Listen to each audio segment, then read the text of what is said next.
Lee Clauser. I'm a wild bird rehabilitator.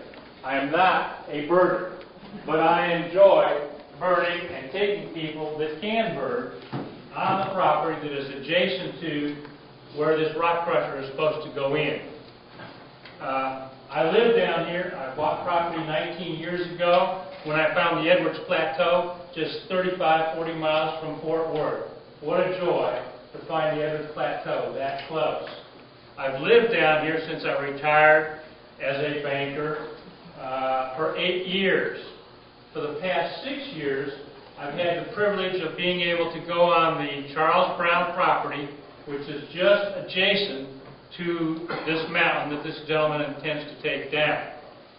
I've had, because of my association with birders, and we do have quite a few people here from the Fort Worth Audubon Society, I've had the privilege of taking people birding on this property, the property adjacent to where the rock crusher is going. There's no doubt in my mind, there's no doubt in the birders' minds, that there are golden cheek and black-cap burials in that mountain. Not only Brown's Mountain, but Larry Parham's Mountain. They're there. I've seen them. I'll show them to you again come March and April if you want to see them.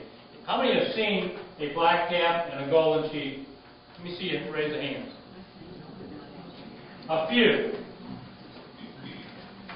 Not only have I had large groups of 20 and 30 people at a time go on this property, but I've had quite a few individuals go on the property. And birders are, excuse me, a peculiar sort of people.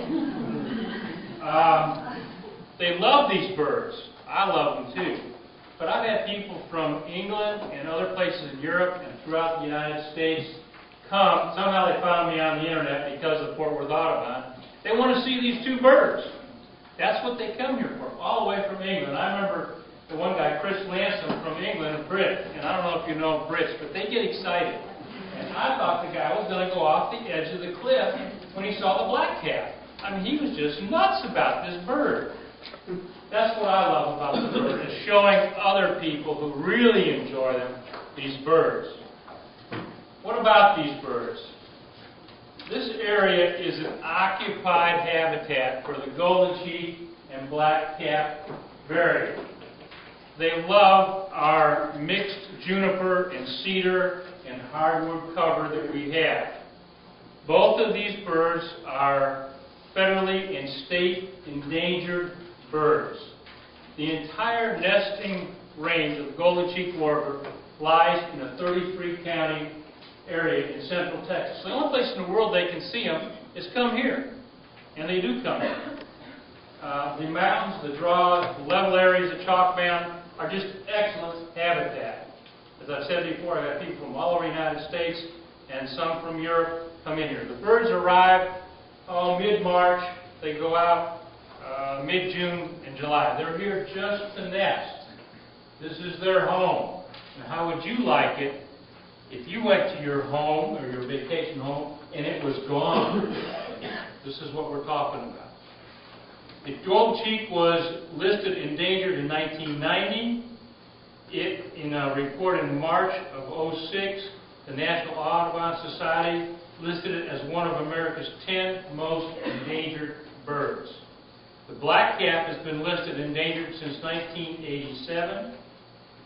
They need a little bit different territory. They like the lower shrubs, our shin oaks, sumac, Texas persimmon, which are associated with these hills. They love that for a place to nest. They're a difficult bird to find and to see. The economic impact of bird watching in Texas is significant. Okay?